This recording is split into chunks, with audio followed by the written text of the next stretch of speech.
Miss হবে না আপনার পছন্দের টিভি শো, দেখুন জি5 অ্যাপে একদম ফ্রি। দিদিরা কখনো হার মানে না, কখনো পায় না ভয়, লক্ষ্যে নিজে স্থির থেকে কত কিছু তারা সয়।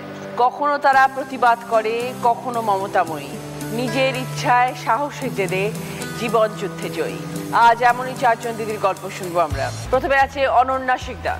নমস্কার দিদি, আমি রূপনারায়ণপুর থেকে এসেছি। বর্তমানে আমি one of the toughest exam যেই অ্যাডভান্স কোয়ালিফাই করে আইআইটি খড়গপুরের student, third year BTech electronics and electrical communication engineering department. কোন ইয়ার? Third year. কোন ডিপার্টমেন্টে? Electronics and electrical communication engineering. Okay, জার্নিটা কেমন ছিল? জার্নিটা খুবই ইজি ছিল না, স্মুথ ছিল না। ফার্স্টে ছোটোতে আমার দুটো হাড়তি ব্যান্ড ছিল। রাইট হ্যান্ডে আমার 8 বার অপারেশন হয়, 16 বার ভেলোর যাওয়া আসা করা হয়। আয়রন প্লেট, আয়রন তার সবই হাতে বসে। বাঁ হাতেও ব্যান্ড ছিল, বুড়ো আঙুলটা এখনো ঝোলানো। এটা কি বাই বার্থ হয়েছিল? হ্যাঁ, বাই বার্থ। আচ্ছা, শুরুর থেকে বললে একদম যখন ছোট তখন থেকেই তো অপারেশন স্টার্টেড। তারপরে যখন আমার জ্ঞানত অবস্থায় অলমোস্ট 1.5 বছর 2 বছর হবে, 1 মাসের মধ্যে এ থেকে জেড, অ থেকে চন্দ্রবিন্দু এবং 1 থেকে 10 অবধি আমি শিখি, ইনক্লুডিং অয় অজগর, রাইমসগুলো ছোটবেলাকার সব কিছু ওই 1 মাসে শিখি। তারপর থেকেই আমার মা দেখে যে হ্যাঁ, মেয়ের প্রতিভা আছে, হয়তো ওকে একটু পুশ করলে ও নিয়ে নিতে পারবে, তো স্কুলে ভর্তি করে। আস্তে আস্তে ক্লাস 1 থেকে 12 প্রত্যেকবারই ঈশ্বরের কৃপায় সবারই আশীর্বাদে আমি ফার্স্ট পজিশনই অধিকার করি। এনটিএসসি স্কলারশিপ বলে একটা এক্সামিনেশন হয়, আমি সেটাও কোয়ালিফাই করি এবং আমি এখন এনটিএস অ্যাওয়ার্ডি স্কলারশিপ পাই প্রত্যেক বছর। ওকে, তুমি ছোটবেলা থেকেই ব্রিলিয়ান্ট।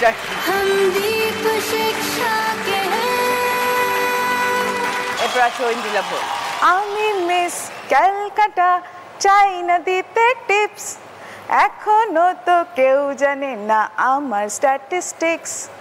আমি মিস ক্যালকাটা 1976।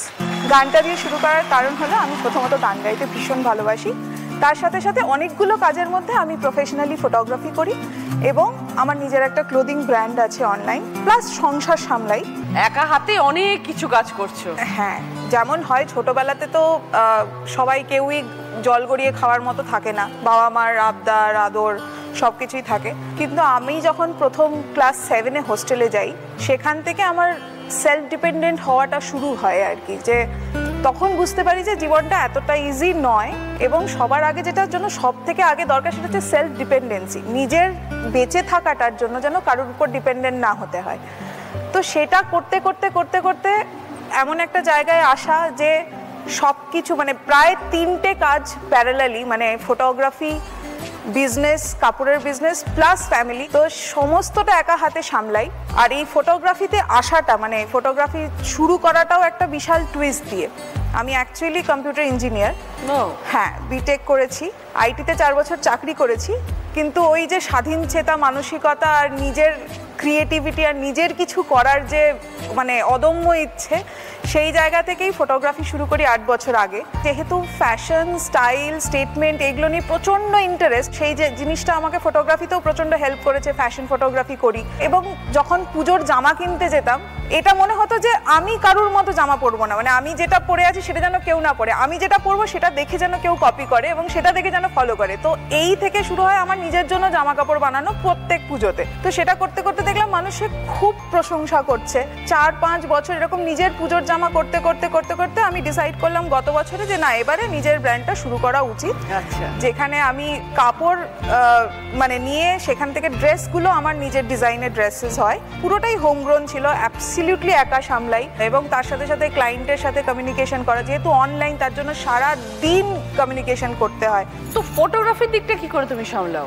যখন আমাদের শ্যুট আসে, মানে ফ্যাশনের শ্যুট হোক, মানে আমি অনেক পোর্টফোলিও করেছি, সেগুলো যখন আসে তখন সেটার কনসেপ্ট নিয়ে ভাবনা চিন্তা, সেগুলো একটা প্রি প্রোডাকশন থাকে ডেফিনেটলি। বাট যখন ওয়েডিং করি, ওয়েডিংয়ের কাজগুলো সকালবেলা সবার আগে আমরা পৌঁছাই, যখন ঘুম থেকেও ওঠে না ব্রাইড গ্রুম তখন আমরা পৌঁছাই। আবার যখন সব হয়ে যায়, খাওয়া দাওয়া করে ব্রাইড গ্রুম ঘুমোতে যাবে ভাবে, তখন আমরা ওখান থেকে বেরিয়ে আসি কাজ শেষ করে। কিন্তু আমি এটা সত্যি কথা, মানে আমি আজকে 8 বছর এই কাজটা করছি, আমি কোনোদিন ক্লান্ত ফিল করিনি, কারণ এটা এত প্যাশন থেকে আসে যখন মানে যে কাজটা আমি করছি, যে প্রফেশনটা আমি চুজ করেছি, সেটা যদি আউট অফ প্যাশন হয়, আই হ্যাভ ফেল্ট দিস, যে সেটা কোনোদিন কোনো জায়গাতে ক্লান্তি আনতে পারে না। অনিশা মণ্ডল। নমস্কার দিদি, নমস্কার। আমি বোলপুর শান্তিনিকেতন থেকে এসেছি। আমি একজন প্রতিষ্ঠিত ব্যবসায়ী এবং ম্যানুফ্যাকচারার, হোলসেলার। কতদিন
এরপর আছে পায়েল দাস।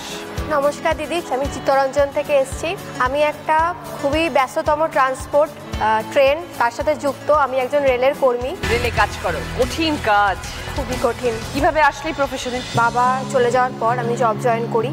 তারপর প্রথমে আমি করতাম ওপেন রেলে, যেটা হচ্ছে স্টেশনে ডিউটি, প্ল্যাটফর্মে, এবং সেটা খুবই একটা দায়িত্বপূর্ণ কাজ ছিল। আর সেইখানে আমি 2 বছর চাকরি করি। কাজটা ছিল এমনই, একটা স্টেশন থেকে পরবর্তী স্টেশনে ট্রেন যাওয়ার জন্যে একটা কশন অর্ডার লাগে। তো সেই কশন অর্ডারটা দেওয়া ছিল আমাদের মতন আরও কয়েকজন স্টাফের কাজ।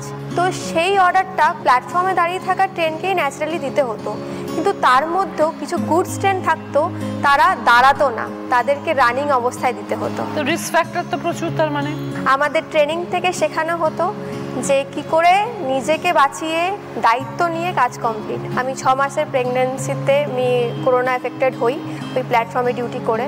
তারপরেও আমি জব কন্টিনিউ রাখি। তারপর আমার ছেলে হয়। ছেলে হওয়ার ঠিক আগে আমি ট্রান্সফার হয়ে যাই আমি এখন বর্তমানে যেখানে আছি, CLW, চিত্তরঞ্জন লোকোমোটিভ ওয়ার্কস। ওখানে ইলেকট্রিক ইঞ্জিন তৈরি হয়। হ্যাঁ, তোমার এখানে কি কাজ? আমার কাজ হচ্ছে প্রথমে যে ইঞ্জিনটার আমাদের অ্যাসেম্বল হয়, তার যে ছোট ছোট পার্টসগুলো থাকে সেইগুলো জায়গা মতন বসানো। জি5 ডাউনলোড করুন আর সব এপিসোড দেখুন একদম ফ্রি।